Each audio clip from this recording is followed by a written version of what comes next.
Cinnamon and Donut are playing peacefully in the kitchen. Picasso just knocked a vase off the shelf.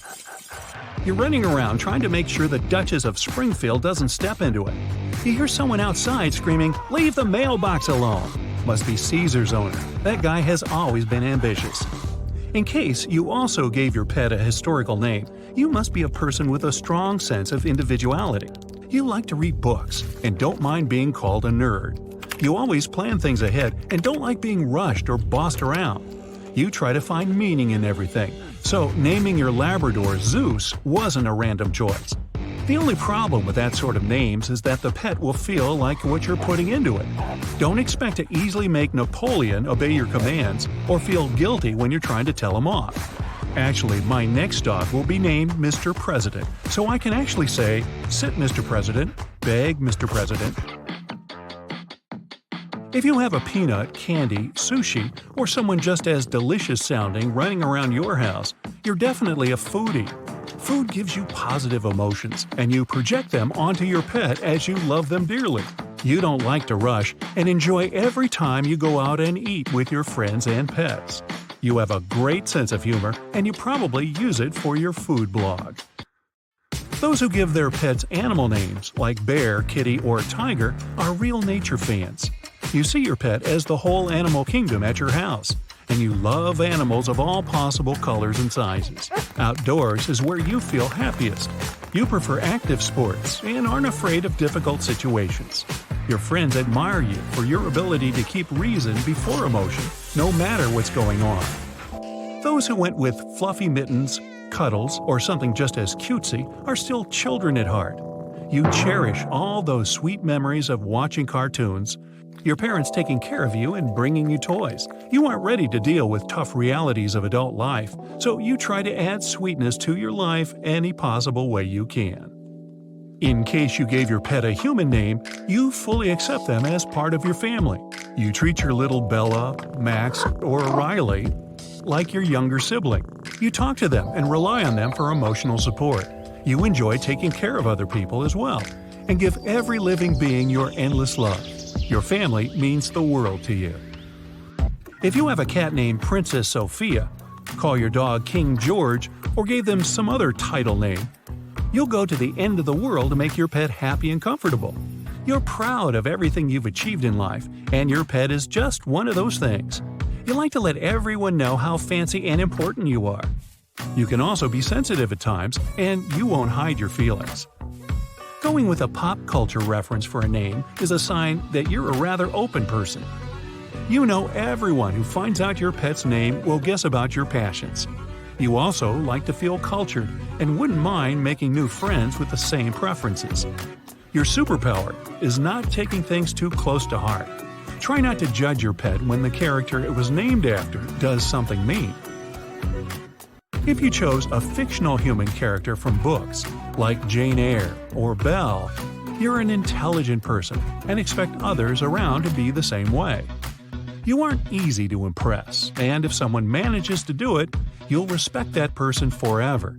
You like to stand out and impress others as well. Picking a common pet name like Spot, Rover, or Spike describes you as a reliable person who prefers not to step off the beaten path.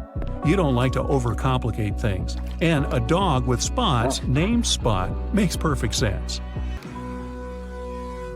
If you picked a common name that's the exact opposite of what your pet looks like, you have a great sense of humor and irony. A cute kitty named Destroyer or a Rottweiler named Daisy are good examples of that. Naturally creative people like to give their pets the most unexpected and original names, like Pixel or JPEG. If you're one of them, you must enjoy making new friends and talking about your hobbies or work. You're prepared to answer the same question about the name origins over 1,000,000 times, so you're patient as well. If you have two pets and gave them original matching names, you're a cool person and like to show how smart you are. You don't rush to decisions, and you feel proud you came up with yin and yang for your cats or truth and dare for your pups.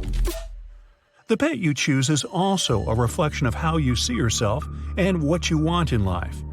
Dog people are typically loyal, self-confident, persistent, and more agreeable compared to cat people. They're more likely to live with family members, and their extroverted soul calls for meeting new people. Taking a dog for a walk and starting a conversation with other dog people is a great way to do that. Canine fans will also gladly try new technology and keep the seize-the-day attitude. Cat people tend to be more independent, creative, emotionally sensitive, and open to new experiences. They are good listeners and change friends less often than dog people. Feline fans love ironic jokes and puns their intellectual minds can fully appreciate. They don't mind working as a team, but prefer to take personal credit for what they've done. Rabbit owners are mostly introverted, but warm and sympathetic to others. They're always open to new experiences. Same's true for those who keep guinea pigs as pets. If you chose a bird as a pet, you must be socially outgoing and expressive. You have a strong personality. At the same time, you're polite and caring. Turtle owners are mostly hardworking, reliable, and rational. If you have a goal, nothing can stop you. Those who have fish at home are calm and emotionally stable people. You're pretty happy with everything life gives you and always look on the bright side of it. Exotic reptile fans are the most independent of all pet keepers. You're neat and tidy and love your personal space just as much as your pet loves theirs. You have an analytical mind, but sometimes make unpredictable and unconventional choices. If you have more than one pet, and they're totally different, you're versatile and embrace your different personalities. You love diversity and treat other people and animals with respect. Dogs tilt their heads when you call their name or make a new sound to hear it better. They're trying to adjust the outer ears to understand where the sound's coming from. They can't understand what you say, but they can catch a familiar tone and connect it with food, walk, or playtime. If your cat winks at you, it's saying it feels really comfortable with you. Slow blinking in cats is called a cat kiss. You can try slowly shutting and then opening your eyes at them and see if the cat does the same. Felines rarely sneer at humans, but they do it as a reaction to other cats' invisible message. They can sense pheromones their pals leave in the environment. When they trap them with their tongues against the roof of their mouth, their lip curls. Cats freak out when they see a cucumber because it looks too much like their longtime enemy, snakes. They're naturally programmed to jump up in the air to prevent themselves from a bite. Anything that looks similar, from toys to eggplants, causes the same reaction. You can tell a hamster is happy when it pancakes, stretches, and plays with its bedding and toys. If it's constantly biting the cage trying to escape, it's not feeling good and comfy. You might want to get a bigger cage to make it feel better. Pet parrots inherited the ability to only eat a tiny bit of food and drop the rest from their wild ancestors. In the wild, they mostly drop unripe fruits to get bigger, better fruits later. They're more careful with food during breeding season when they have little ones to feed. Dogs sometimes bark and move their feet in their sleep because they're having dreams. If you look at them, you'll notice their eyes are closed but are making rapid movements as they're in a deep sleep cycle. It's quite entertaining. So, I've recently discovered this superpower. Yeah, besides wiggling my ears. I can guess your age, your name, and read your mind without even looking at you. So, you want to give it a try? For starters, I'll guess what number you have on your mind. Pick a number from 1 to 10. Now, multiply it by 2. Add 6 to it. Divide it by 2. Now, subtract the number you were thinking of in the beginning. Let me do my magic.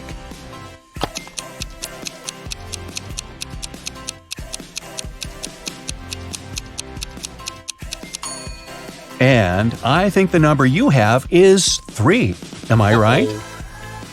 Let's try it once again. Think of a number between 1 and 10. Add 3 to it. Now add 2.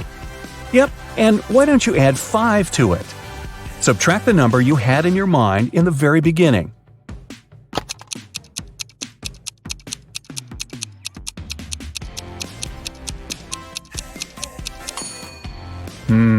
Did you get 10 in the end? Time for more serious stuff. Now I'll guess your name. Replace each letter of your name with a number from this table. For example, if your name's Sarah, I've already guessed it. Nah, just kidding. It'll be 19, 1, 18, and another number 1. Now, you gotta multiply the first number that stands for the first letter of your name by 2. Take the number you assign to the first letter of your name and multiply it by 2. Add 3 to that number.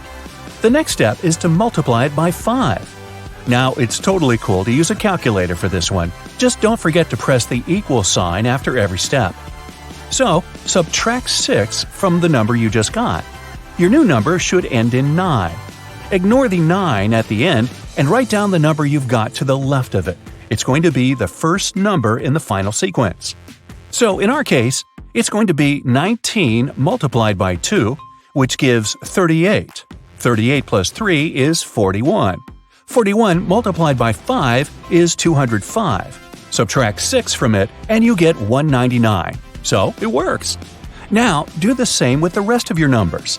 Multiply by 2, add 3 to the number, now multiply it by 5 and subtract 6 from it. Write down the number you get on the left to the 9. Do it as many times as you have to. If your name is super long, sorry, it's a lot of work, but it's worth it, I promise. Ready? Now, replace the numbers you've got with corresponding letters from the table.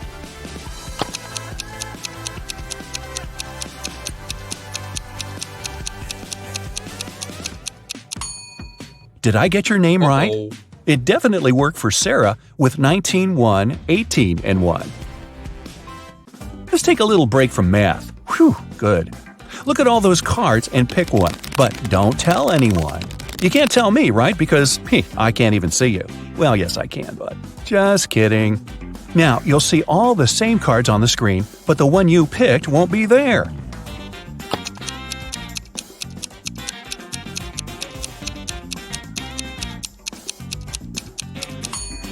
Ta-da!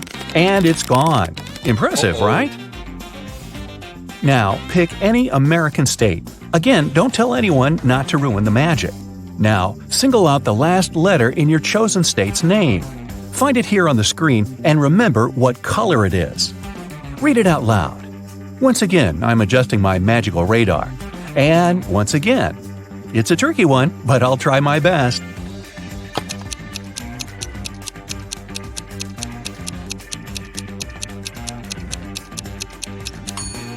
So, is the color of your letter yellow?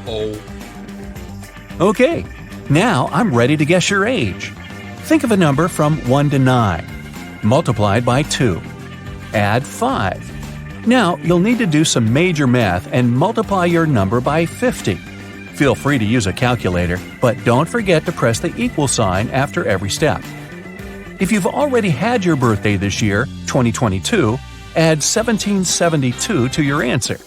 If your birthday is still coming up, congrats and add 1771 to your big number. Time for the final step. It's super important to get this one right. Subtract your birth year from the number you just got.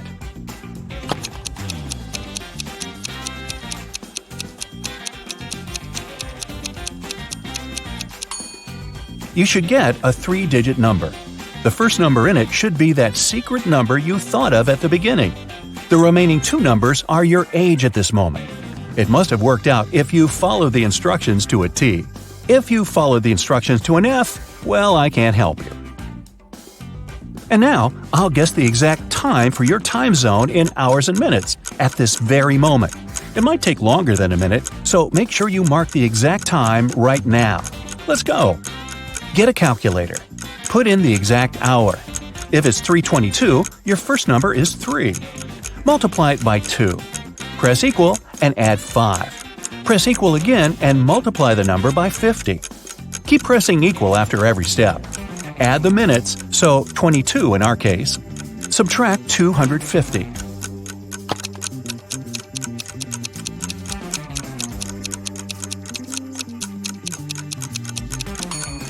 If you have 4 digits, the first 2 are the hour. The remaining 2 are the minutes. If you have 3 digits, the first one is the hour. The remaining 2 are the minutes. Aren't you impressed? Well then, hold on. Now, let's turn the tables a bit and see if you can read my mind. I just picked a number between 1 and 10. It's a good one. Now I'm thinking of my favorite vegetable, yum. And I pick one pretty flower. Using your superpower of mind reading, are you ready with your answers?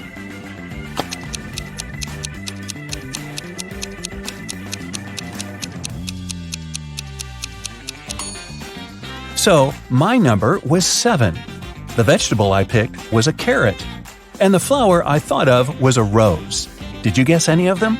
Don't worry if you didn't, you can boost your mind power. Try controlling this image with your mind. Blink. Now blink faster.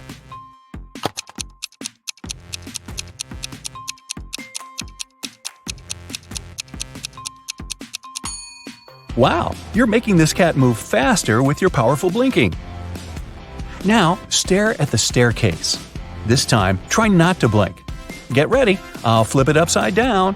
Hold on, don't blink. Okay, I let you blink just one time.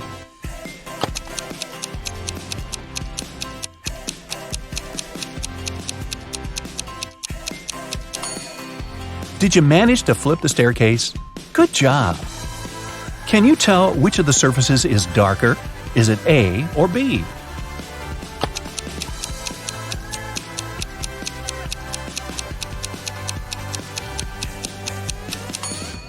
Option A seems like an obvious answer, but it only seems darker. In reality, both are exactly the same color. Cover the middle of the drawing with your hand to check it. Scientists still can't explain this illusion. One theory says this might be because of how your brain interprets the signals from the photoreceptors in your eyes. The most active cells reduce the activity in neighboring ones, and this creates a contrast that's not, in fact, real. Oh no, this table is tilting to the right and is about to turn over. Or is it?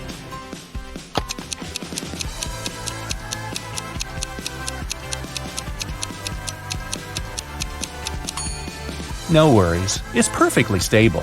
A stable table. The slanted lines create this tilting effect. Both rectangles are parallel. You can check it with a ruler. Can you count all the gray dots at the intersections in this grid? Let me try. 11, 13. They keep going there and back.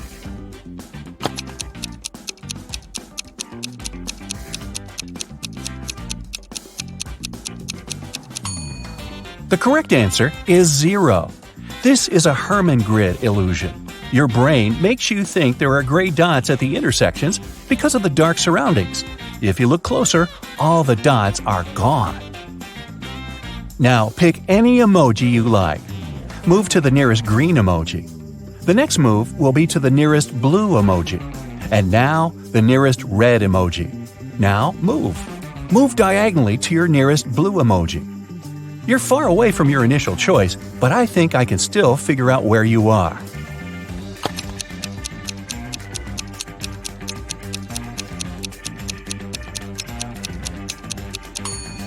Let me remove all these.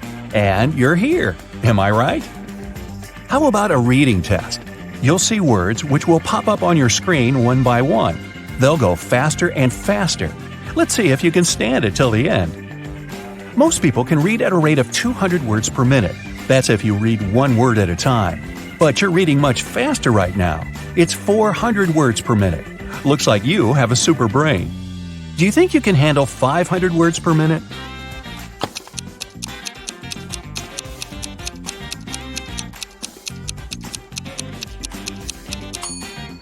Yay, you're a champ!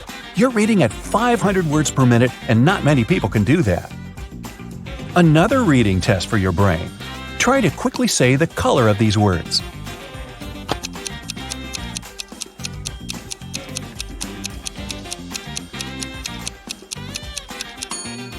Wow, it takes forever to focus on the colors without reading them. The right half of your brain is trying to name the colors, and the left half is making you say the words. This is known as the Stroop effect and is used as a test for jobs where concentration is a must. Now, how many colors do you see here? I clearly see 4, or maybe 5.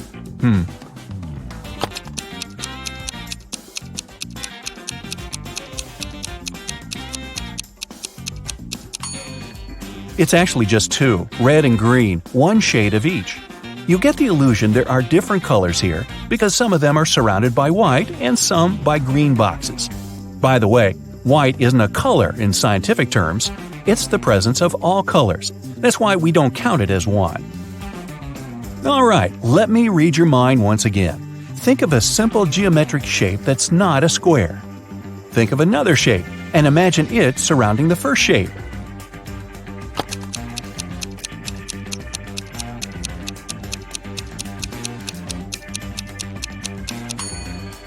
Is this what you imagined? A triangle inside a circle? Or was it the opposite? I hope I got it right.